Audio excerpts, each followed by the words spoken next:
इसको चार्ज करना पड़ता।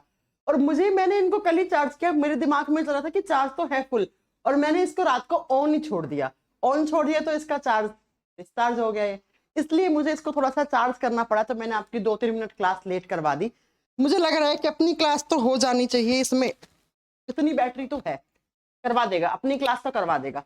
चलो भाई, गुड मॉर्निंग। सुरेश कुमार, ऋषु यादव, संजय, उसके बाद है अमन कुमार, प्रहलाद कुमार, प्रियंका, आकांक्षा गुप्ता, और एक है राहुल गरोडिया यानी आप तो मुझे लगता है महाराष्ट्र के होंगे।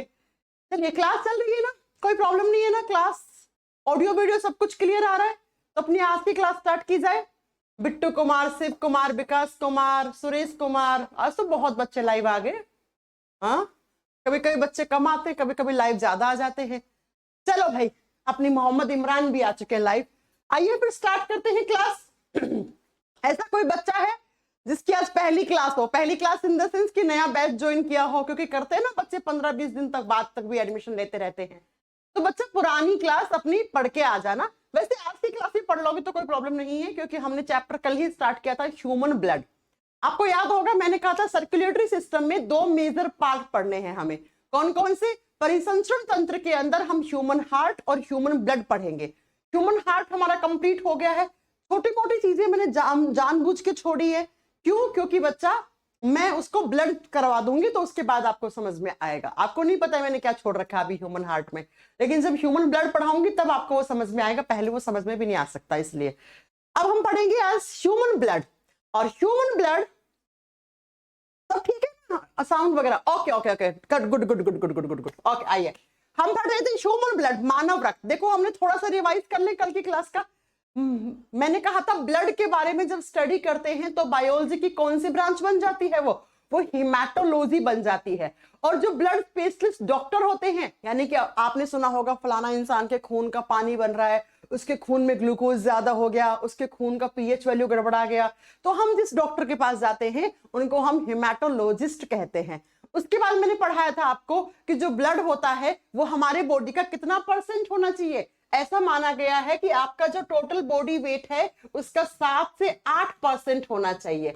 अब ऑप्शन में ना रेंज में आएगा तो 7 से 8 आएगा, वरना ऑप्शन में ना 7% ज्यादा आता है। ठीक है, कि कुल वजन का कितना % ब्लड होना चाहिए, तो आप ऑप्शन में 7% वाले को ज्यादा प्रेफरेंस देंगे। 7% आपके बॉडी वेट का क्या होता है? ब्लड होना चाहिए, अगर आप हेल्दी रहना चाहते हैं तो।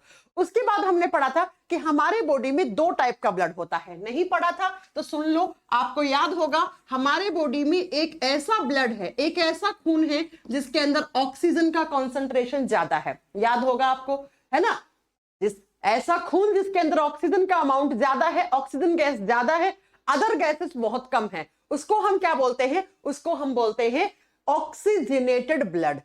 तो आपको याद होगा इसी ब्लड को हमने ऑक्सीजनेटेड या प्योर ब्लड का नाम दिया था। या बच्चों इसको ना ऑक्सी ब्लड भी कहा जाता है, यानी ऑक्सीजन वाला। दूसरा ब्लड ऐसा होता है जिसके अंदर कार्बन डाइऑक्साइड ज्यादा होता है, और कार्बन डाइऑक्साइड वाले को इम्प्योर या कार्बोक्सी हीमोग्लोबिन ब्लड भी कहते हैं। Impure blood.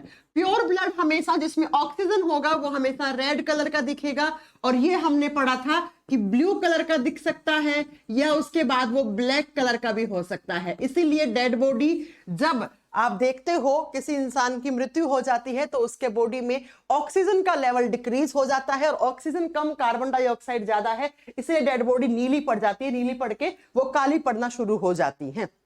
राइट, अब नेक्स्ट पॉइंट में बात जो आती है वो ये आती है, कल हमने ये पढ़ा था ब्लड सर्कुलेटरी सिस्टम का हिस्सा है, मीजोडर्मल ऑर्गन मानते हैं हम ब्लड को, क्योंकि ब्लड का ओरिजिन कहां से हुआ है? मीजोडर्म लेयर से हुआ है। ये सब हम कल की क्लास में पढ़ चुके थे।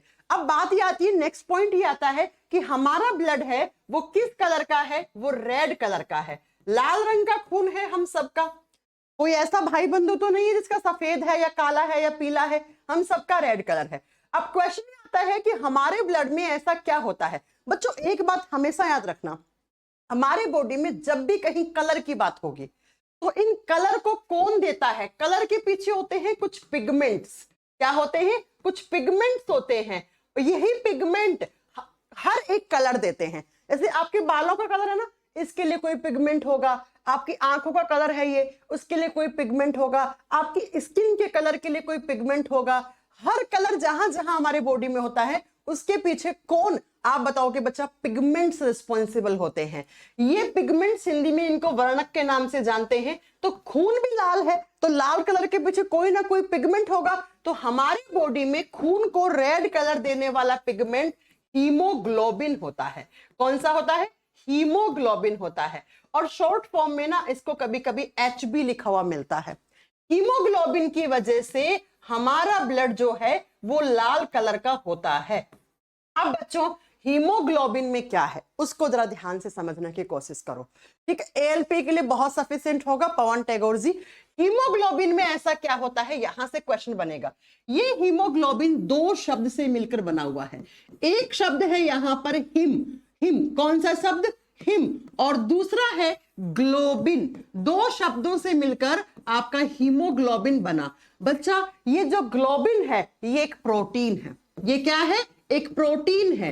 ये कॉम्प्लेक्स टाइप की प्रोटीन होती है। कॉम्प्लेक्स का मतलब होता है जटिल, यानी कि बहुत ही कॉम्प्लिकेटेड प्रोटीन है। इसकी स्ट्रक्चर बहुत कॉम्प्लेक्स होती है। ग्लोबिन हमारे खून में, हीमोग्लोबिन में जो ग्लोबिन लगा हुआ है दैट इज प्रोटीन। ये जो हिम है, ये हिम क्या होता है? ये आयरन कंपाउंड होता है। ये क्या होता है? आयरन कंपाउंड होता है। लोहे से बना हुआ यौगिक होता है। लिख लो, लोहे से बना हुआ यौगिक होता है। बना हुआ यौगिक होता है बच्चों, ये बात याद रखिएगा। इसलिए तो हम कहते हैं हमारे खून में आयरन होता है। फलाना इंसान के बॉडी में खून में आयरन की कमी हो गई तो हम आयरन भी चढ़ाते हैं बाहर से। जैसे लड़कियां जब प्रेग्नेंट होती हैं या उनकी जब डिलीवरी होती है तो उनका खून निकल जाता है बहुत सारा बाहर, जब वो बच्चे को जन्म देती हैं तो उस समय उनके बॉडी में आयरन या हीमोग्लोबिन की कमी हो जाती है, तो फिर उनको बाहर से चढ़ाया जाता है। तो हमारी बॉडी में आयरन कंपाउंड है, इसीलिए हम कहते हैं पालक खाओ, पालक से आयरन मिलता है। अब बात ये आती है कि मैम ये आयरन या ये हिम वाला पार्ट है, ये हमारे ब्लड को कैसा कलर देता है? लाल। कैसे देता है लाल कलर? अब इसका मतलब ये नहीं लोहा है, ठीक है, लोहा नहीं है, ये मिनरल की फॉर्म में है, ये खनिज तत्व की फॉर्म में है आयरन। आपने देखा होगा कि लोहे पर जब जंग लग जाता है तो जंग किस कलर का हो जाता है? कुछ रेडिश ब्राउन कलर का हो जाता है, लाल भूरे रंग का हो जाता है। और जंग किस गैस की प्रेजेंस से लगता है? ऑक्सीजन। जब लोहे को पानी और नमी और ऑक्सीजन मिल जाए तो उस लोहे का ऑक्सीडेशन हो जाता है, जिसके कारण लोहे पे जंग लग जाता है। और जंग लगने के बाद लोहे का लाल भूरा रंग हो जाता है। ठीक ऐसे ही आप सेब को काटते हो, सेब को काटते हो ना चाकू से, तो चाकू में क्या होता है? आयरन। और थोड़ी देर के बाद आप उस कटे हुए सेब को देखते हो तो वो लाल से कलर का पड़ जाता है। क्यों? क्योंकि सेब के अंदर, आप बताओगे बच्चा, आयरन है और वो आयरन ऑक्सीजन के कांटेक्ट में आ जाता है तो उस आयरन का ऑक्सीडेशन हो जाता है, इसीलिए वो सेब भी लाल भूरे रंग का पड़ जाता है। आपने देखा होगा, अक्सर सेब काटते हो, नहीं तो अपने घर में एक्सपेरिमेंट करके आप देख सकते हो। ठीक है, ऐसे ही मैं ये कहना चाहती हूं कि हमारी बॉडी में ऑक्सीजन है, ऑक्सीजन है ना, ऑक्सीजन। और इसी ऑक्सीजन की वजह से इस आयरन का ऑक्सीडेशन हो जाता है और हमारा खून किस कलर का दिखता है? लाल कलर का दिखता है। तो एग्जाम में कैसे क्वेश्चन आता है? एग्जाम में क्वेश्चन आता है कि हमारे खून का लाल कलर किस पिगमेंट की वजह से है, तब आपका आंसर क्या होगा? हीमोग्लोबिन। हीमोग्लोबिन में आयरन कंपाउंड कौन सा है? आपका आंसर होगा हिम। हीमोग्लोबिन में प्रोटीन कौन सी है? ग्लोबिन। और हमारे बॉडी में कौन सा मिनरल है जो हमारे खून को लाल कलर देता है? That is iron. आयरन। ऐसे क्वेश्चंस आएंगे, आपको उनको सही लगाना है। तो हीमोग्लोबिन की वजह से ही हमारे बॉडी में जो खून है वो आपको लाल दिखता है। अब हीमोग्लोबिन में हिम होता है, वो आयरन कंपाउंड होता है, और यही आयरन जब ऑक्सीजन के साथ जुड़ जाता है तो उसका ऑक्सीडेशन हो जाता है, जिसकी वजह से आपको खून लाल दिखता है, लाल दिखता है। ठीक है, अब बात ही आती है मैम ये हीमोग्लोबिन कितना होना चाहिए, है ना। आप देखते हैं ना कि फलाना इंसान में हीमोग्लोबिन की इतनी यूनिट आई, फलाना इंसान में हीमोग्लोबिन की इतनी यूनिट आई, इतनी कम हो गई। या आपने सुना होगा कि आज मैं खून देकर आया हूं 1 यूनिट खून, ऐसा सुना होगा ना कभी ना कभी। तो आज इन्हीं सब चीजों पे बात कर लेते हैं हम। सबसे पहले हम बात करते हैं खून होना कितना चाहिए। तो एक अडल्ट फीमेल है, फीमेल का मतलब है कोई महिला है, तो फीमेल बॉडी में कितना ब्लड होना चाहिए? फीमेल में बच्चा होना चाहिए 4 से 4.5 लीटर, मतलब इतना तो होना ही होना चाहिए, इतना होना चाहिए। और अगर आप एक एडल्ट मेल हैं, लड़के हैं, तो लड़कों में बच्चा 4.5 से 5.5 लीटर खून होता है। और ऑन एन एवरेज मैंने कहा ना 5 लीटर तक खून अपने बॉडी में होना चाहिए। अब लड़कियों में लड़कों के कंपैरिजन में आधे से 1 लीटर खून कम होता है। ये देख रहे हो ना, आप मान लो आधा लीटर खून कम है लड़कियों में। ऐसा क्यों होता है, महिलाओं में खून कम क्यों होता है? शायद आप सब जानते होंगे, जब लड़कियों की प्यूबर्टी एज शुरू होती है, जब लड़कियों की किशोरावस्था शुरू होती है, उस समय से लड़कियों में मेंस्ट्रुअल फ्लो स्टार्ट हो जाता है। उनकी मेंस्ट्रुअल साइकिल, उनका मासिक धर्म चक्र स्टार्ट हो जाता है। और हर महीने अंडा रिलीज होता है, जिसके साथ साथ लड़कियों के शरीर से मेंस्ट्रुअल साइकिल में बहुत सारा खून बाहर निकल जाता है ना। हर महीने लड़कियों का जो 3 से 4 दिन के लिए मेंस्ट्रुअल फ्लो होता है, उसी फ्लो में खून बाहर निकल जाता है। इसीलिए महिलाओं में लड़कों के कंपैरिजन में आधे से 1 लीटर ब्लड कम होता है। ठीक है बच्चों, ये बात आप याद रखिएगा। और यहीं पर मैं आपको बता देना चाहती हूं, इसीलिए आपने देखा होगा कहीं पर भी ब्लड डोनेशन का कैंप लगा हुआ होता है, तो ब्लड डोनेशन के कैंप में आपको 50-60 लड़के दिखेंगे, तो वहां पर जाकर 1-2 लड़कियां दिखेंगी आपको, क्योंकि लड़के ज्यादातर खून ज्यादा डोनेट करते हैं। क्यों? क्योंकि लड़कों में थोड़ा खून ज्यादा है, और लड़कों के कंपैरिजन में लड़कियों में आधे से 1 लीटर ब्लड पहले ही कम है। क्यों? क्योंकि लड़कियों में हर महीने मेंस्ट्रुअल फ्लो होता है, और मेंस्ट्रुअल फ्लो में उनका खून बाहर निकल जाता है बॉडी से, इसीलिए लड़कों के कंपैरिजन में आधे से 1 लीटर खून उनमें कम होता है। और इसीलिए लड़के लड़कियों के कंपैरिजन में ज्यादातर आपको ब्लड डोनेट करते हुए पाए जाएंगे। ठीक है, ये बात आप याद रखिएगा। ये बात होगी खून की क्वांटिटी की। अब खून में क्या है? खून में हीमोग्लोबिन है। अब हीमोग्लोबिन कितना आना चाहिए? तो जब मेल की बात करते हैं, तो मेल बॉडी में हीमोग्लोबिन की यूनिट 14 से 16, 14, 15 भी हो सकती है, 16 भी हो सकती है, 17 भी आ सकती है, इतनी यूनिट आनी चाहिए हीमोग्लोबिन की, इतनी यूनिट आनी चाहिए। वैसे ये यूनिट में बोल रहे हैं, और ये कितना? तो 14 से 16 आप लिख सकते हो ग्राम पर डेसीलीटर ऑफ ब्लड, यानी कि 1 डेसीलीटर में कितना ऑन एन एवरेज 14 से 16 ग्राम होना चाहिए लड़कों में हीमोग्लोबिन। जब लड़कियों की बात करते हैं, फीमेल बॉडी में बात करते हैं, तो फीमेल बॉडी में ये 12 से 14 यूनिट मान लिया जाता है हीमोग्लोबिन का, कि इतना आना चाहिए लड़कियों में, 12 से 14 ग्राम पर डीएल ऑफ ब्लड, इतना आना चाहिए। तो यूनिट का मतलब यही होता है। आपने सुना होगा कि मेरे में यार हीमोग्लोबिन की 3 यूनिट ज्यादा आ रही हैं, तो क्यों ना मैं डोनेट कर दूं, किसी की जान बचा लूं मैं, है ना। तो वो यूनिट का मतलब यही होता है। और अगर आपने 1 यूनिट खून किसी को दिया है, तो इसका मतलब आपने 300 से 350 ml ब्लड किसी को डोनेट किया है। बोलते हैं ना, फलाना इंसान को मैं 1 यूनिट खून दे के आया हूं, किसी की मैंने जान बचाई 4 यूनिट खून देके। तो 1 यूनिट में डॉक्टर कितना खून निकालता है आपका? मतलब इतना सा। कुछ कुछ डॉक्टर 250, वो मतलब डिपेंड करता है सामने वाले की रिक्वायरमेंट कितनी है, लेकिन हम बात करते हैं ना 1 यूनिट की, तो लगभग इतना सा खून आपका वो निकालता है आपके बॉडी से, लगभग इतना सा खून आपका निकालता है, राइट। तो ये हीमोग्लोबिन यूनिट की बात होगी कि हमारे ब्लड में हीमोग्लोबिन है और हीमोग्लोबिन इतना होना चाहिए। और जब हीमोग्लोबिन की बात करते हैं, तो लड़कियों में हीमोग्लोबिन की यूनिट थोड़ी कम होती है, इसलिए लड़कियों में खून की कमी जल्दी हो जाती है, इसलिए लड़कियों के अंदर खून की कमी जल्दी हो जाती है। अब नेक्स्ट पॉइंट बात आता है, जैसे हमारे बॉडी में खून का लाल कलर है, और लाल कलर किसने दिया? हीमोग्लोबिन ने। ठीक है, ऐसे ही 2 एक्सेप्शन है, ये क्वेश्चन बना के लिख लेना, नोट डाउन कर लेना, ठीक है, एग्जाम में आता है यहां से। क्या आपने कभी कॉकरोच को देखा होगा? अगर नहीं देखा है तो अभी देख लेना। कॉकरोच लड़कियों का दोस्त है ना, तिल चट्टा, जिसको हम हिंदी में तिल चट्टा कहते हैं। कॉकरोच का जो खून होता है वो आपको सफेद कलर का दिखेगा, व्हाइट कलर का दिखेगा। मारना नहीं, जीव हत्या बहुत गलत चीज होती है, ठीक है। तो व्हाइट कलर का होता है, मारने की जरूरत ही नहीं, कॉकरोच को उल्टा पटकना और ध्यान से देखना, आपको दिखेगा सफेद से कलर का चीज ऐसे ऐसे घूम रही है, ऐसे घूम रही है, ऐसे घूम रही है। जब बात करते हैं बच्चा कॉकरोच का ब्लड व्हाइट कलर का क्यों है? क्योंकि उस ब्लड के अंदर हीमोलिम्फ नाम का पिगमेंट होता है। जैसे हम लोगों में क्या था? हीमोग्लोबिन था, तो कॉकरोच में होता है हीमोलिम्फ। और लिम्फ जब जब आएगा ना बच्चा, वहां पर सफेद ही कलर होगा। तो कॉकरोच के अंदर हीमोलिम्फ पिगमेंट है, इसलिए कॉकरोच का खून सफेद कलर का हो गया। अब नेक्स्ट ऑक्टोपस। ऑक्टोपस आपने देखा होगा, 8 हाथ होते हैं उसके, भूतिया मछली बोलते हैं इसको।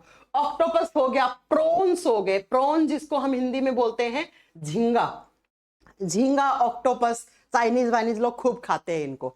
इनका खून जब आप देखोगे ना तो इनका खून आपको नीले रंग का दिखेगा। कैसा? नीले कलर का। और नीले रंग का खून क्यों है? क्योंकि इनके खून में हीमोसाइनिन नाम का पिगमेंट पाया जाता है। और ये जो साइनिन होता है ना, इसमें कोबाल्ट मेटल होती है। कौन सी धातु? कोबाल्ट धातु होती है। और जैसे हमारे खून में आयरन था तो आयरन ने लाल कलर दिया, ऐसे इनके खून में कोबाल्ट है तो इस कोबाल्ट ने कैसा कलर दे दिया? ब्लू कलर दे दिया। तो अक्सर ये क्वेश्चन बन जाते हैं, ठीक है, एग्जाम क्वेश्चन।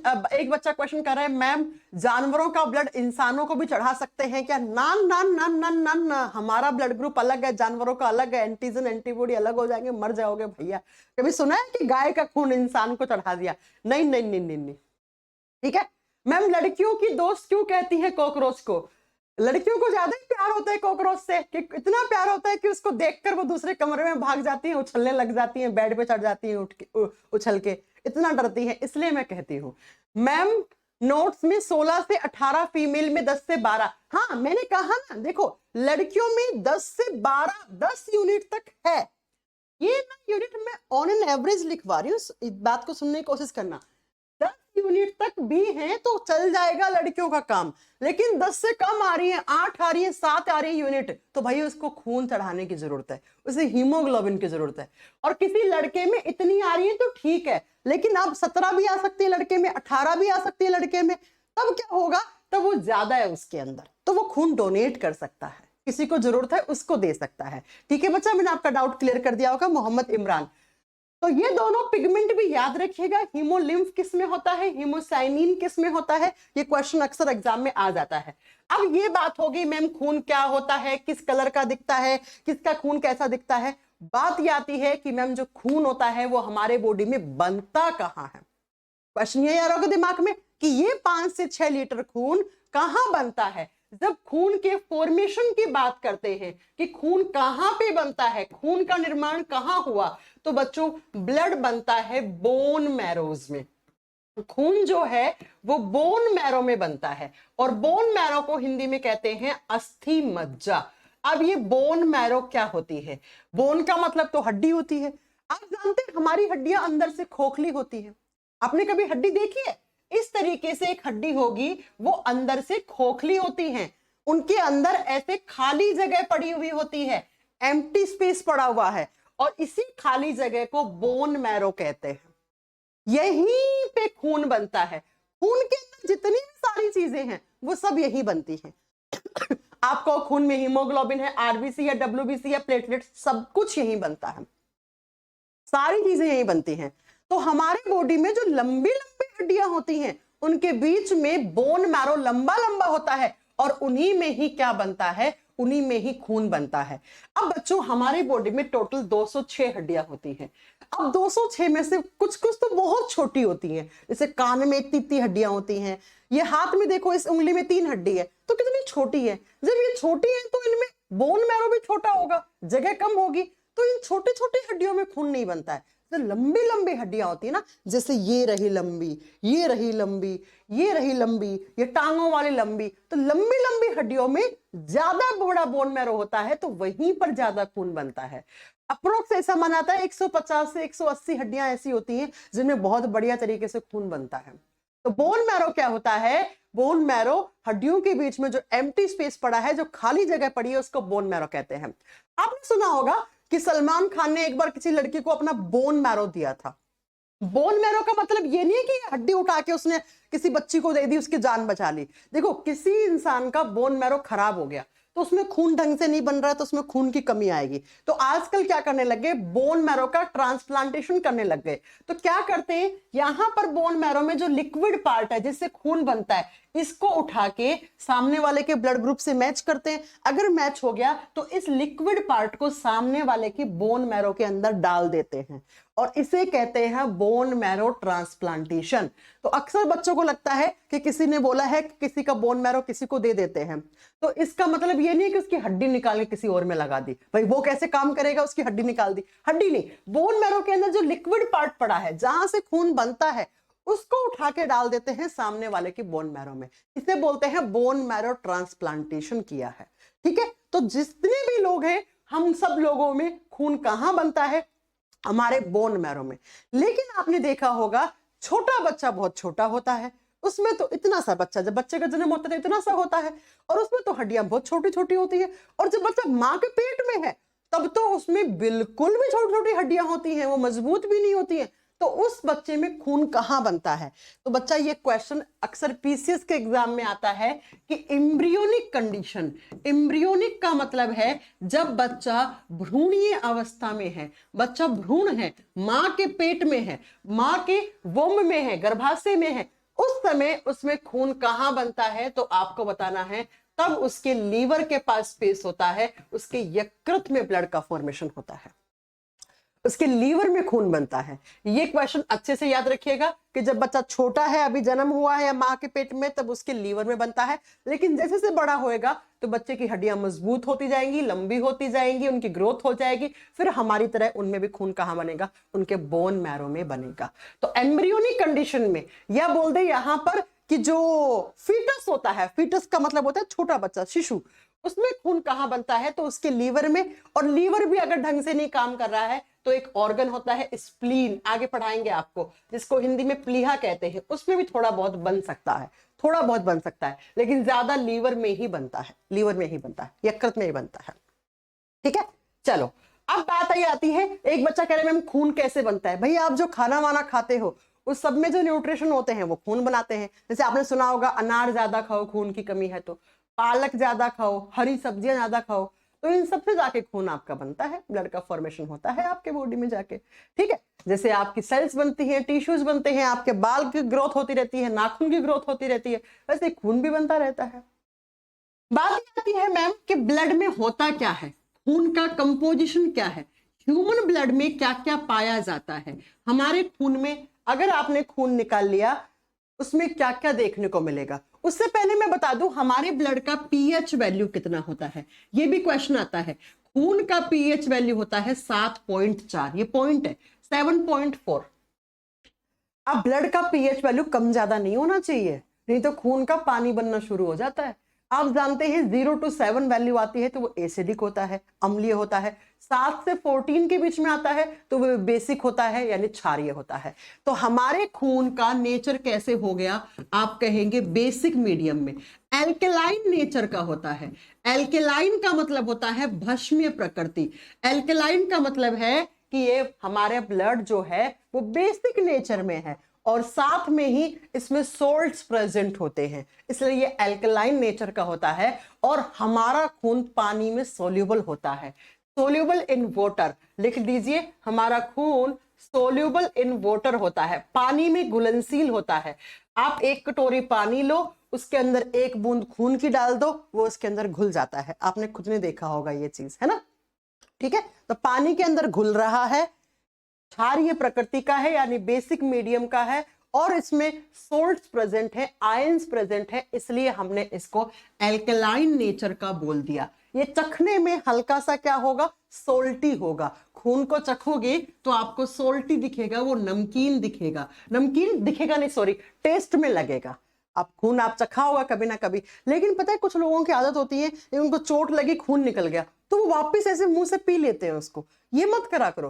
खून बॉडी से बाहर निकल गया, बाहर का टेम्परेचर अलग है, बाहर उसका पीएच वैल्यू चेंज हो गया, उसको आप पी रहे हो तो वो बॉडी में जाके नुकसान ही करेगा। ऐसे मत समझना कि मेरे में खून की कमी हो जाएगी तो पी लेता हूं इसको, ये खराब होती है, ये चीजें, ये सब मत करा करो। ठीक है, बात समझ में आ गई कि हमारे ब्लड का पीएच वैल्यू 7.4 है, और ब्लड का पीएच वैल्यू जब जब गड़बड़ाएगा तब तब आपके खून में कुछ ना कुछ इन्फेक्शन पाया जाएगा, खून का पानी बनना, क्योंकि ब्लड का पीएच वैल्यू है तो कम होगा तो एसिडिक नेचर ज्यादा हो गया। ज्यादा हो गया तो बेसिक नेचर ज्यादा हो गया, इसलिए खून का पीएच वैल्यू इतना ही आना चाहिए। इसलिए ब्लड बैंक में भी हम खून के पीएच को, खून के टेम्परेचर को मेंटेन करके रखते हैं हम लोग। ठीक है बच्चों, अब बात आती है मैम खून में होता क्या क्या है। क्या क्या होता है, मैं आपको एक फोटो दिखाती हूँ। इस फोटो से आप समझने की कोशिश करना कि हमारे खून में क्या क्या होता है। ये आपकी ब्लड वेसल है। मैंने बता दिया भाई खून किस में रहता है, हमारे ब्लड वेसल्स में, रक्त वाहिकाओं में रहता है। ये ब्लड वेसल फट गई तो खून निकल गया। अब खून में आपको क्या क्या दिख रहा है, तो खून के अंदर एक इस तरीके से अंडाकार या पेड़े की जैसी शेप की जो सेल्स दिख रही हैं, इनको हम आरबीसी कहते हैं, इनको हम रेड ब्लड सेल्स कहते हैं। दूसरी आपको ये दिख रही है ना कुछ पर्पल से कलर की, ये डब्ल्यूबीसी होती है। डब्ल्यूबीसी का एक टाइप है जिसको पर्पल कलर का दिखा रखा है, वैसे डब्ल्यूबीसी ट्रांसपेरेंट या व्हाइट कलर की दिखती है। तीसरी यहां पर कहीं ना कहीं दिखा रखी होंगी, ये रही प्लेटलेट्स, ये होती है प्लेटलेट्स। और खून में जो लिक्विडिटी होती है, जो लिक्विड पार्ट होता है खून का, उसको प्लाज्मा कहा जाता है। उसको क्या कहा जाता है, प्लाज्मा कहा जाता है। तो याद रखेंगे हमारे खून में ये चीजें होती हैं, ये हम पढ़ लेते हैं। अभी हम लिख लेते हैं कि खून के अंदर खून का कंपोजिशन दो टाइप से होता है। एक ब्लड का लिक्विड पार्ट, ब्लड में लिक्विडिटी होती है। अगर लिक्विडिटी नहीं होती तो आपका अगर खून निकला तो वो खून कभी धरती पे फैलता नहीं, वो जम जाता। अगर सॉलिड स्टेट में होता है तो, सॉलिड स्टेट में होता तो चोट लगने पे खून बाहर ही नहीं निकलता। पीएच वैल्यू बढ़ेगा तो बेसिक नेचर बढ़ जाएगा, बेसिक नेचर बढ़ने से खून में पानी का क्वांटिटी ज्यादा हो जाता है, आयन इम्बैलेंस हो जाते हैं खून के अंदर, इन्फेक्शन डब्ल्यूबीसी बढ़ जाती है। पवन टैगोर जी, ठीक है। लिक्विड पार्ट एक ब्लड का, और दूसरी तरफ होती है ब्लड सेल्स। हमारे खून में दो तरीके की चीजें होती हैं। एक रक्त की कोशिकाएं, खून मैंने कहा था कल की क्लास में, blood is a connective tissue. Tissue है खून, टिश्यू का मतलब खून के अंदर क्या होंगी, ग्रुप ऑफ सेल्स होगा। भाई टिश्यू हम किसको बोलते हैं, जिसके अंदर बहुत सारी सेल्स होती हैं। ठीक है, अच्छा हड्डी से निकलता कैसे खून, बहुत अच्छा क्वेश्चन। देखो ये हड्डी है, इस हड्डी में यहाँ पे बोन मैरो है, इसमें खून बना। हड्डियां पोरस होती हैं, क्या होती है, पोरस। पोरस का मतलब छिद्रित होती हैं। हड्डियों में ऐसे छेद होते हैं छोटे छोटे ऐसे, और इन्हीं छेद से बाहर क्या आता है, खून आता है। ठीक है बच्चा, हड्डियां पोरस होती हैं, हड्डियां छिद्रित होती हैं ताकि उन हड्डियों से बाहर खून आ पाए। ओके, ऐसे आता है खून बाहर। तो ब्लड के अंदर लिक्विड पार्ट है और ब्लड के अंदर कुछ सेल्स हैं जिनको हम ब्लड सेल्स कहते हैं। सबसे पहले बात कर लेते हैं ब्लड में कितने टाइप की सेल्स होती हैं। ब्लड में 3 टाइप की सेल्स होती हैं। नंबर 1 पे आरबीसी, फुल फॉर्म होता है रेड ब्लड सेल्स, लाल रक्त कोशिकाएं। हिंदी मीडियम वाला बच्चा लिख लो, लाल रक्त कोशिकाएं या लाल रक्त कणिकाएं। इनको इंग्लिश में रेड ब्लड सेल्स या रेड ब्लड कैप्सूल्स भी कहते हैं। लाल रक्त कोशिकाएं या लाल रक्त कणिकाएं। दूसरी लिखो WBC, व्हाइट ब्लड सेल्स, सफेद रक्त कोशिका। WBC का फुल फॉर्म लिखो, white blood cells, white blood cells, सफेद रक्त कोशिकाएं, ऐसा लगा देना सेल्स। और तीसरी आती है जिनको हम कहते हैं ब्लड प्लेटलेट्स। 3 नंबर पे जो आती हैं उनको हम ब्लड प्लेटलेट्स कहते हैं, हिंदी में हम रक्त बिंबाणु कहते हैं। तो हमारे खून के अंदर 3 टाइप के सेल्स हैं, RBCs red blood cells, WBCs white blood cells, blood platelets रक्त बिंबाणु। ये जो होती है तीनों, ये ब्लड सेल्स 45% में होती है। 100 में से 45% ये ले गई, और बाकी का जो बचा 55% वो ब्लड का लिक्विड पार्ट है, वो खून का तरल पदार्थ है। और हमारे ब्लड के लिक्विड पार्ट को हम नाम देते हैं प्लाज्मा। सबने सुना होगा कि जब कोरोना बहुत ज्यादा पीक पे था तो लोगों को क्या चाहिए था, लोगों को प्लाज्मा चाहिए था। और हमारे देश में पहला प्लाज्मा डोनेशन का बैंक, जैसे ब्लड बैंक है वैसे प्लाज्मा बैंक बनाया गया था दिल्ली में। अरविंद केजरीवाल जी ने दिल्ली में पहला प्लाज्मा बैंक भी बनवाया था। ये बात शायद आपने सुनी होगी। बात समझ में आ गई मेरी, कि हमारे ब्लड का जो तरल पदार्थ है जिसकी वजह से हमारे खून में लिक्विडिटी है, जो 55% में है, उसको हम प्लाज्मा कहते हैं। अब आप में से बहुत सारे लोग बोलेंगे हमने प्लाज्मा कभी देखा नहीं। आप देख नहीं सकते हो प्लाज्मा। क्यों? क्योंकि प्लाज्मा खून के अंदर मिला हुआ होता है और खून हमें लाल कलर का दिखता है, क्योंकि खून में क्या होता है, हीमोग्लोबिन, जिसकी वजह से हमें खून लाल दिखता है। लेकिन अगर आपको प्लाज्मा देखना है तो प्लाज्मा फिल्ट्रेशन एक मशीन होती है। प्लाज्मा कैसे डोनेट किया था लोगों ने, देखो कैसे कि एक मशीन लगी, यहां पर आपका पहले एक सुई चुभो के आपका यहां से खून निकाला बाहर, खून निकाला, खून के अंदर प्लाज्मा घुला हुआ है, ये खून जाएगा एक मशीन के अंदर, उस मशीन के अंदर फिल्ट्रेशन लगे हुए होते हैं। तो वो मशीन क्या करती है, खून में से सिर्फ प्लाज्मा को अलग कर देगी, बाकी आरबीसी, डब्ल्यूबीसी, प्लेटलेट सब आपके अलग कर देगी, प्लाज्मा उधर की तरफ फेंक देगी और खून वापस आपके बॉडी में आ जाता है। इस तरीके से लोगों ने अपना प्लाज्मा दे दे के कोरोना के समय बहुत सारे लोगों की जान बचाई थी। अब मैम प्लाज्मा में ऐसा क्या था, तो प्लाज्मा में थी एंटीबॉडीज, जिनकी वजह से कोरोना से फाइट कर पाए थे, जिनकी वजह से वो एंटीबॉडीज कोरोना वायरस को मार गिरा रही थी और जिसकी वजह से लोग बच पा रहे थे, लोगों की जान बच पा रही थी। ये हम बात थोड़ी देर के बाद करने वाले हैं। पहले मुझे ये बताओ कि हमारे बॉडी में खून है, उसमें प्लाज्मा कितने परसेंट में होता है, 55% में। प्लाज्मा कैसा पार्ट है, लिक्विड पार्ट है। इसका मतलब हम मैम ये कह दे कि मोटा मोटा हमारे खून में 4 चीजें हैं, बिल्कुल। क्या क्या? नंबर 1 पे प्लाज्मा, नंबर 2 पे आरबीसी, नंबर 3 पे डब्ल्यूबीसी एंड नंबर 4 पे ब्लड प्लेटलेट्स। इन 4 चीजों से आपका खून बना है और यही 4 चीजें हमें पढ़नी है।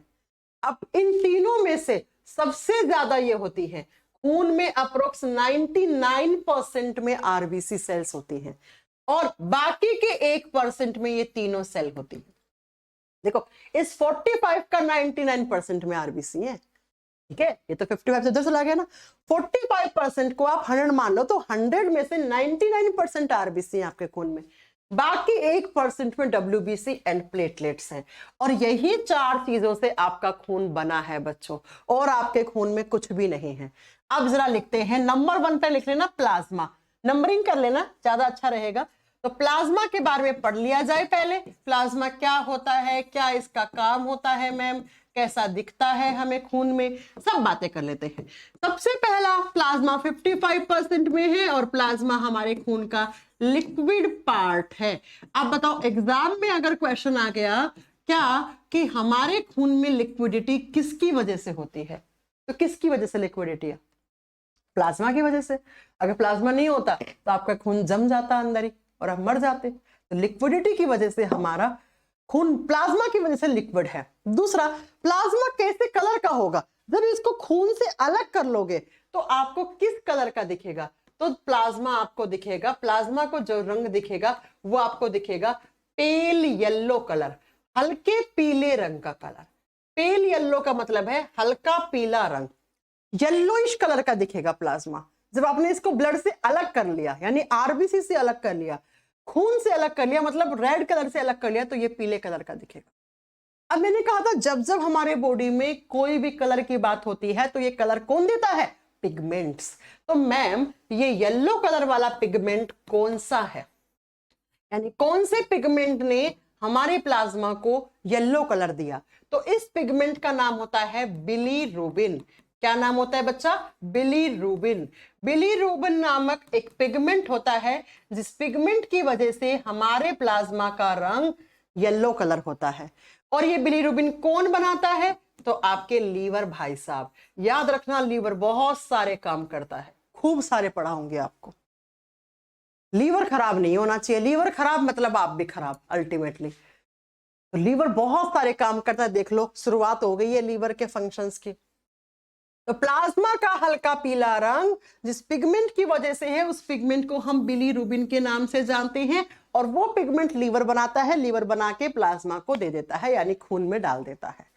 बच्चों आपने देखा होगा एक बीमारी जॉइंडिस, जॉइंडिस बीमारी के बारे में आप सुने होंगे। पीलिया, पीलिया में क्या हो जाता है, आपके नाखून पीले पड़ जाते हैं, आपकी आंखें पीली पड़ जाती हैं, आपकी स्किन भी धीरे धीरे पीली पड़ने लग जाती है। जब ये बिलीरुबिन हमारे खून में ज्यादा हो जाए, बिलीरुबिन क्या हो जाए, ज्यादा एक्सेस हो जाए, तो इसी की वजह से हमें जॉइंडिस नामक खतरनाक बीमारी हो जाती है, हमें पीलिया हो जाता है। आपका लीवर खराब हो गया, उसने इतना ज्यादा बिलीरुबिन बना दिया, उसे पता ही नहीं कितना बिलीरुबिन बनाना चाहिए, उसने बहुत ज्यादा बिलीरुबिन बना दिया और वो ज्यादा बिलीरुबिन आपके खून में आ गया और खून में क्या हो, पहले लाल कलर ज्यादा था लेकिन अब पीला कलर ज्यादा हो गया, तो यही पीला कलर आपके नाखून में दिखेगा, आपकी आंखों के ये व्हाइट वाली लेयर में पीलापन जम जाएगा, धीरे धीरे आपकी स्किन में भी पीलापन आ जाएगा और जब ज्यादा पीलापन आ गया मतलब ज्यादा बिलीरुबिन हो गया यानी कि हीमोग्लोबिन कम हो गया, हीमोग्लोबिन कम यानी ऑक्सीजन कम, और जिसकी वजह से आपको फिर आपके बॉडी में ऑक्सीजन लेवल डिक्रीज होके आपको हार्ट अटैक जैसी खतरनाक बीमारी भी हो सकती है। इसको बोलते हैं पीलिया बिगड़ गया फलाने इंसान का, यानी कि पीलिया बहुत अलग लेवल पे चला गया, अब कोई इलाज नहीं है उसका। तो एग्जाम में क्वेश्चन आता है किस पिगमेंट के ज्यादा होने से जॉइंडिस हो जाता है, पीलिया हो जाता है, तो बिलीरुबिन, और बिलीरुबिन कौन बना रहा है, लीवर। तो भाई जॉइंडिस में कौन सा ऑर्गन इफेक्ट होगा, जॉइंडिस जब होगा तो उसका कौन सा ऑर्गन खराब हो जाएगा, लीवर खराब हो जाएगा। ठीक है, चलो ये बात हो गई। अब बात ये करते हैं बच्चा कि बिलीरुबिन है बच्चा, बिलीवर्डिन आगे पढ़ाएंगे, वो ग्रीन कलर का होता है, वो बाइल जूस को ग्रीन कलर देता है मोहम्मद इमरान। अब आगे में चलो नोट से पढ़ के, ठीक है ना।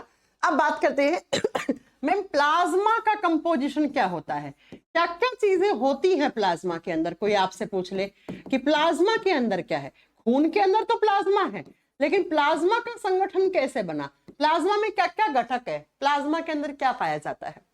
प्लाज्मा को जब देखोगे तो प्लाज्मा में 90 से 92% आपको पानी दिखेगा।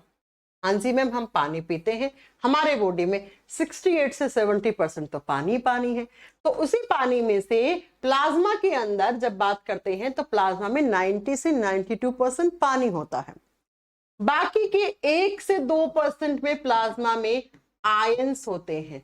आयंस जैसे क्लोरीन हो गया, है ना, जैसे बाइकार्बोनेट आयंस भी होते हैं, लिख लेना, बाइकार्बोनेट आयंस भी होते हैं, बाइकार्बोनेट आयंस। और साथ में आयंस के साथ साथ में 1 से 2% में ग्लूकोज भी होता है। 1 से 2% में क्या होता है, ग्लूकोज भी होता है।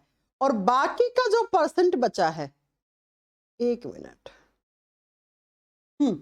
ठीक है, तो हमारे प्लाज्मा के अंदर 90 से 92% पानी हो गया, 1 से 2% में आयंस है। आयंस में आप कैल्शियम भी लिख सकते हो, मैग्नीशियम भी लिख सकते हो, क्लोरीन भी लिख सकते हो और बाइकार्बोनेट्स भी आयंस में लिख सकते हो। तो 1 से 2% में ग्लूकोज और आयंस हो गए। बाकी का जो परसेंट बचा है ना, जैसे अगर आपने इसको 90 माना, इसको 1 माना, तो कितना बच गया अभी, 9%। अगर इसको 92 माना और एक ये 3, तो 7 से 9% जो बचा आपका, उसमें होते हैं प्रोटीन्स, उसमें होते हैं प्रोटीन्स। तो ये प्लाज्मा का कंपोजिशन है, इस तरीके से प्लाज्मा में चीजें पाई जाती हैं। अब बात ये आती है कि मैम प्लाज्मा का काम क्या है। तो प्लाज्मा में पानी है, पानी के तो बहुत सारे काम है ना। पानी क्या क्या करता है, हमें इन्फेक्शन से बचाता है, हमारे बॉडी को डिहाइड्रेशन निर्जलीकरण से बचाता है, प्लाज्मा सर्कुलेशन में हेल्प करता है, ट्रांसपोर्टेशन में हेल्प करता है, और ऐसे ही पानी हमारे बॉडी की ग्रोथ के लिए हेल्प करता है, सेल्स टिश्यूज की ग्रोथ करवाता है, पानी खून बनने में भी सहायक होता है। तो ये सब पानी के काम है। बात ये आती है मेन जो यहाँ से क्वेश्चन आता है एग्जाम में, वो इसको स्टार करो, क्या कि प्लाज्मा में कौन कौन से प्रोटीन्स होते हैं, यहां से क्वेश्चन आता है। क्वेश्चन ये है मेन, और प्लाज्मा में जो प्रोटीन्स होते हैं उनके काम बहुत जरूरी है। लिख लो कौन कौन से प्रोटीन है। पहला प्रोटीन थ्रोम्बीन, लिखिए थ्रोम्बीन पहला प्रोटीन।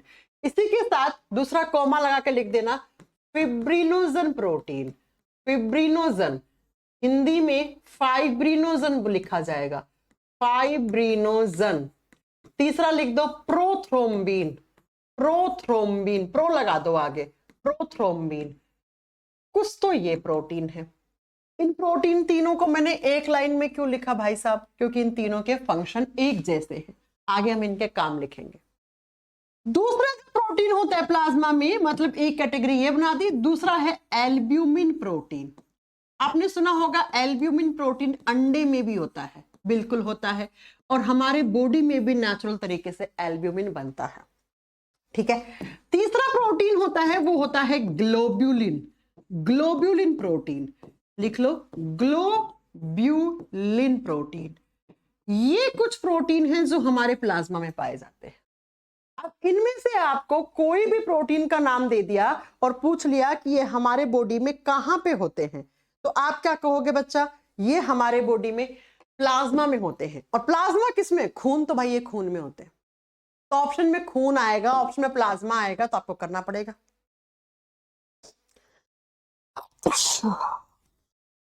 ठीक है, अब आते हैं इनके फंक्शन पे। प्रोटीन है तो कुछ काम करते होंगे, इनके जो काम है वही तो प्लाज्मा करेगा। भाई ये प्रोटीन किसमें है? प्लाज्मा में। तो जो ये प्रोटीन काम करते हैं वो प्लाज्मा के काम हो जाएंगे। तो अगर मैं आपसे पूछ लूं प्लाज्मा के फंक्शंस क्या हैं, फंक्शंस ऑफ प्लाज्मा, प्लाज्मा क्या क्या काम करता है, प्लाज्मा के क्या क्या काम है, तो यहां पर जो हम काम लिखेंगे वो प्लाज्मा के तो हो जाएंगे, क्योंकि ये किसमें है? ये प्लाज्मा में पाए जाते हैं। तो सबसे पहला जो ऊपर वाली लाइन में लिखे हैं हमने थ्रोम्बिन, प्रोथ्रोम्बिन और फाइब्रिनोजन, ये प्रोटीन क्या करते हैं? ये प्रोटीन करवाते हैं ब्लड क्लॉटिंग, रक्त का थक्का जमाते हैं। ये रक्त का थक्का जमाने में सहायक होते हैं। लिख लो, ऊपर वाली लाइन में जो प्रोटीन है ये रक्त का थक्का जमाते हैं। अब ब्लड क्लॉटिंग क्या होता है? आपको चोट लग गई, चोट लगने से खून बाहर निकलता है, कुछ देर के बाद वो बाहर निकला हुआ खून रुक जाता है, यानी बाहर निकलना रुक जाता है। क्यों? क्योंकि जहां पे चोट लगी थी वहां पर ब्लड का क्लोट बन जाता है। इस तरीके से खून बाहर निकल रहा था, लेकिन फिर कुछ प्रोटीन, कैल्शियम, विटामिन के ने इस खून को यहीं जमा दिया, ये क्लोट हो गया खून का। आगे मैं आपको पढ़ाऊंगी क्लोटिंग कैसे होता है प्रॉपर। ठीक है, तो उस क्लोटिंग में कुछ प्रोटीन हेल्प करते हैं जैसे थ्रोम्बिन, जैसे फाइब्रिनोजन, जैसे प्रोथ्रोम्बिन। अब आपसे पूछ ले प्लाज्मा क्या ब्लड का क्लोट करवा सकता है? आप कहोगे बिल्कुल, प्लाज्मा हेल्प करता है, प्लाज्मा का एक काम होता है ब्लड का क्लोट करवाना। ठीक है, नेक्स्ट एल्ब्यूमिन प्रोटीन क्या करता है? एल्ब्यूमिन प्रोटीन करता है ऑस्मो रेगुलेशन। हमारे बॉडी में ऑस्मो रेगुलेशन का काम करता है। ऑस्मो रेगुलेशन का मतलब है आयंस प्लस मिनरल्स बैलेंस करने का काम करता है। आयंस और मिनरल्स को बैलेंस करने का काम करता है। यानी हमारे बॉडी में जितने भी आयंस होते हैं, जैसे आपने सुना होगा हमारे बॉडी में सोडियम आयंस होते हैं, कैल्शियम आयंस होते हैं, मैग्नीशियम आयंस होते हैं। कैल्शियम, मैग्नीशियम सब हमारे बॉडी में होता है। हड्डियों में कैल्शियम होता है, फास्फोरस होता है, दांतों में कैल्शियम होता है, फास्फोरस होता है ना। तो इन सबको बैलेंस करना, ना कम ना ज्यादा। तो अगर हमारे बॉडी का ऑस्मो रेगुलेशन बिगड़ गया तो बहुत सारे आयंस की कमी हो सकती है हमारे बॉडी में, जिससे हमारी हड्डियां कमजोर हो सकती हैं, पतली हो सकती हैं। ऐसे ही आयरन के भी, आयरन भी क्या है? आयंस है, मिनरल है, तो उनको बैलेंस करने का काम, ये सब आयन बैलेंसिंग का काम या मिनरल्स बैलेंसिंग का काम, खनिज तत्वों पे संतुलन बना के रखने का काम एल्ब्यूमिन का होता है, और इसी को कहते हैं हम ऑस्मो रेगुलेशन। ठीक है बच्चा, जब सोडियम ज्यादा हो जाता है तो आपका पसीना ज्यादा आता है, उस पसीने में सोडियम बाहर निकल जाता है, तो इसको हम ऑस्मो रेगुलेशन का नाम देते हैं। ग्लोब्यूलिन प्रोटीन क्या करता है? ग्लोब्यूलिन प्रोटीन करता है एंटीबॉडीज फॉर्मेशन। ये एंटीबॉडीज को बनाता है। और एंटीबॉडीज क्या करती हैं? एंटीबॉडीज हमारे बॉडी में इम्यूनिटी देने का काम करती हैं। इम्यूनिटी का मतलब होता है रोगों से लड़ने की प्रतिरोधक क्षमता प्रदान करती है। एंटीबॉडीज कैसे बनती हैं? एंटीबॉडीज प्रोटीन से बनी हुई स्ट्रक्चर होती हैं। जैसे एंटीबॉडीज एक टाइप की सेल्स ही मान लो आप, बाहर से कोई बैक्टीरिया, कोई वायरस आया तो एंटीबॉडीज क्या करती हैं? उस वायरस, उस बैक्टीरिया को मार गिराने का काम करती है। और अगर उस बैक्टीरिया वायरस को नहीं मारा होता तो वो बैक्टीरिया वायरस हमें इन्फेक्शन कर देता, हमें संक्रमित कर देता और कुछ ना कुछ बीमारी कर देता। तो बीमारी से बचाने का काम किसने किया? एंटीबॉडी ने। इसीलिए बच्चा हम क्या कर रहे थे, हमारे प्लाज्मा में एंटीबॉडीज होती हैं और यही एंटीबॉडीज बाहर से आए हुए जीवाणु, विषाणु यानी बैक्टीरिया, वायरस को मार गिराती हैं। ये हमारे शरीर की सोल्जर्स हैं, सैनिक हैं ये। जैसे कोई सैनिक सीमा पे आता है तो उसको मार गिरा देता है, यानी कोई दूसरा वाला, कोई दूसरे देश का सैनिक आ गया है ना हमारे यहाँ कब्जा करने, तो हमारे सोल्जर्स बैठे हैं सीमा पे तो वो उसको घुसने नहीं देते। ठीक ऐसे ही हमारे बॉडी में सोल्जर्स कौन है? एंटीबॉडीज हैं। ये फाइट करती है, लड़ाई करती है, किससे? इन्फेक्शन से। इन्फेक्शन क्या? कुछ भी बाहर से आई हमारे बॉडी में चीज जो हमें बीमारी करने आई, दैट इज इन्फेक्शन, वो संक्रमण है। तो संक्रमण को मार गिराती है कौन? एंटीबॉडीज। इसीलिए बच्चा हम क्या कर रहे थे, जब हमें कोरोना हुआ था तो हम लोगों से प्लाज्मा मांग रहे थे कि अपना प्लाज्मा दे दो। क्यों? क्योंकि जैसे मान लो मुझे कोरोना हुआ, मेरा इम्यून सिस्टम बहुत अच्छा है और कोरोना वायरस के आते ही मेरे बॉडी में एंटीबॉडीज बन गई बहुत अच्छे से, मेरे प्लाज्मा में एंटीबॉडीज बन गई और इन एंटीबॉडीज ने कोरोना वायरस पे अटैक किया, उससे लड़ाई की और उसको मार गिरा दिया। तो कोरोना ने मेरा कुछ नहीं बिगाड़ा। अब मैं चाहती हूं कोई दूसरा इंसान है, बूढ़ा बुजुर्ग लोग है, उसका इम्यून सिस्टम कमजोर हो गया, उसके बॉडी में एंटीबॉडीज ठीक से नहीं बनी, तो अगर मेरा ब्लड ग्रुप उसके ब्लड ग्रुप से मैच कर रहा है ना, ब्लड ग्रुप जरूर मैच करते हैं प्लाज्मा देते समय, अगर मैं चाहूंगी कि उसकी जान बच जाए तो मैं क्या करूंगी? अपना प्लाज्मा उसको दे दूंगी। यानी मैंने अपना प्लाज्मा डोनेट कर दिया प्लाज्मा बैंक में जाके, और मेरा प्लाज्मा के अंदर जो एंटीबॉडीज थी, अब वो प्लाज्मा उस फलाने इंसान को चढ़ गया क्योंकि हमारा ब्लड ग्रुप सेम था, यानी मैच कर रहा था, तो हमने फिर उसको दे दी, तो उसके बॉडी में भी ये एंटीबॉडी चली गई और इन एंटीबॉडीज ने उस कोरोना वायरस को मार दिया जो उस इंसान के बॉडी में था। इसीलिए लोग, जब कोरोना वायरस तबाही मचा रहा था, तो लोग कह रहे थे need a plasma donor, need a positive plasma donor. A positive का मतलब जिसका ब्लड ग्रुप ए पॉजिटिव है उसका प्लाज्मा चाहिए। बात समझ में आ गई? बात समझ में आ गई मेरी? तो याद रखिएगा कि प्लाज्मा के अंदर क्या क्या काम होता है। अगर प्लाज्मा के फंक्शंस पूछ ले तो प्लाज्मा ब्लड क्लोटिंग में हेल्प करता है। क्यों? क्योंकि प्लाज्मा के पास ब्लड क्लोटिंग वाले प्रोटीन्स हैं, और ये जो है ना फाइब्रिनोजन ये मेन प्रोटीन है, it is the main protein for blood clotting. इसके बिना ब्लड क्लोट नहीं हो सकता। तो कभी कभी एग्जाम में ये भी क्वेश्चन आ जाता है कि ब्लड का क्लोट करवाने के लिए मेन प्रोटीन कौन सा होता है, तो याद रखिएगा फाइब्रिनोजन मेन प्रोटीन है जो ब्लड का क्लोट करवाता है। एल्ब्यूमिन ऑस्मो रेगुलेशन का काम करता है। ग्लोब्यूलिन एंटीबॉडीज को बनाता है, और ये एंटीबॉडीज हमारे बॉडी में इम्यूनिटी जनरेट करती हैं। इम्यूनिटी का मतलब होता है रोगों से लड़ने की प्रतिरोधक क्षमता बढ़ाना। तो ये प्लाज्मा था। प्लाज्मा क्या होता है, कितने परसेंट में होता है, प्लाज्मा में कितना परसेंट पानी होता है, प्लाज्मा का कलर कैसा होता है, किस पिगमेंट की वजह से होता है, प्लाज्मा में कौन कौन सी प्रोटीन होती है, उनका फंक्शन क्या होता है, इतनी बात आपको याद रखनी है। अब आप में से एक सतीश कुमार है जो पूछ रहे हैं मैम प्लाज्मा कहाँ बनता है। भैया थोड़ी देर पहले मैंने पढ़ाया कि खून कहाँ बनता है, बोन मैरो में। तो खून के अंदर ही तो क्या है, प्लाज्मा, तो वो भी कहाँ बनेगा, बोन मैरो में। अब ये तो बहुत बच्चों वाला क्वेश्चन हो गया यार आपका। मैंने पहले ही कह दिया कि भाई खून, आप लोग सुनते ही नहीं हो, पता है आप लोगों की कमी यही है।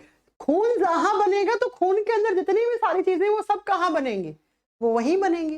तो खून कहाँ बनता है बताओ, खून बोन मैरो में बनता है। तो प्लाज्मा कहाँ बनेगा, प्लाज्मा किसके अंदर है, बोन, खून के अंदर है। तो प्लाज्मा, आरबीसी, डब्ल्यूबीसी, प्लेटलेट्स, सब कुछ कहाँ बनता है, बोन मैरो में बनता है।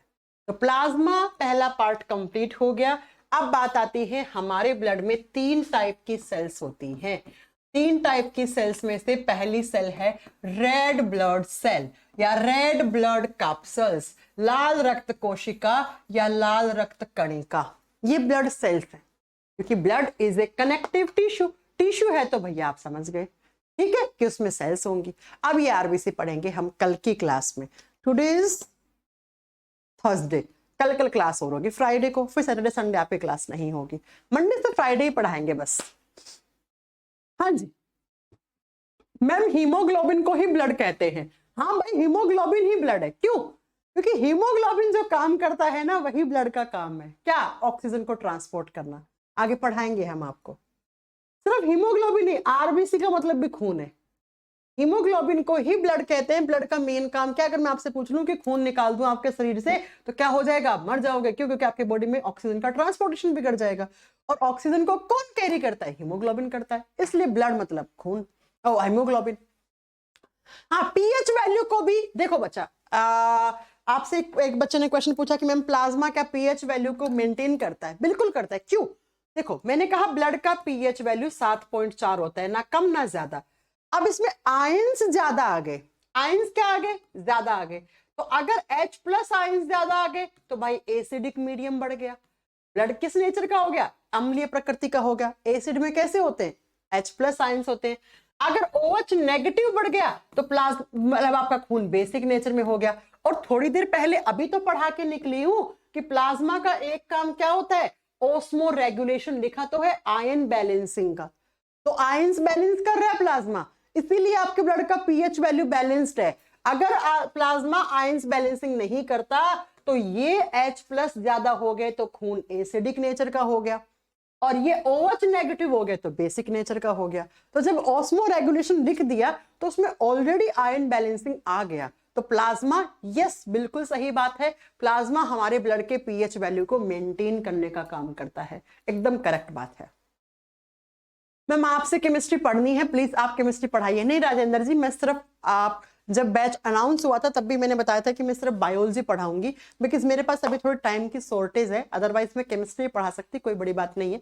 पढ़ाया भी है, पिछले 7 साल से मैं जब से बायोलॉजी पढ़ा रही हूँ, जब से केमिस्ट्री भी पढ़ा रही हूँ, ठीक है, लेकिन अभी नहीं पढ़ा पाऊंगी बिकॉज मेरे पास एक ही सब्जेक्ट पढ़ाने का टाइम है, लेकिन आगे कोई बैच आएगा तो उसमें हम पढ़ाएंगे, अभी नहीं। ओके, तो that's all about human blood. कल बात करेंगे आगे की, कल क्लास और होगी, फिर आप पूरे वीक में सैटरडे संडे में जो भी आपको पढ़ाया उसका रिवीजन कर सकते हो आप अच्छे से। माइक आज तो काम चला दिया माइक ने ना। 1 नंबर और 2 नंबर वीडियो नहीं चलती है, मैंने बोल दिया है टेक्निकल टीम को, प्लीज टेक्निकल टीम देख लो कि ऐसा क्या हो गया है। 1 नंबर